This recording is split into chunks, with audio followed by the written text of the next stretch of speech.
माझ्या नवऱ्याला सारखं असं वाटतं की मी त्यांना चिडचिड करत राहते. या दोन गोष्टी त्यांच्यासाठी. अहो, प्रत्येक वेळेस तुमच्या सोबत फक्त तुमचा वेळ घेण्यासाठी भांडण करत राहते. तुम्हाला बोलण्यासाठी तुमची दिवसभर वाट बघते. असं नाही की दुसरं कोणी नाही मला बोलायला. माझ्या मनामध्ये जेवढं प्रेम, जेवढी आस तुमची आहे ना, तेवढी कुणाचीच नाही. माझ्या नवऱ्याला सारखं असं वाटतं की मी त्यांना चिडचिड करत राहते.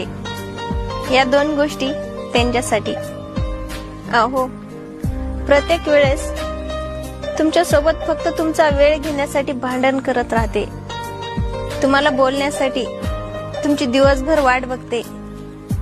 असं नाही की दुसरं कोणी नाही मला बोलायला. माझ्या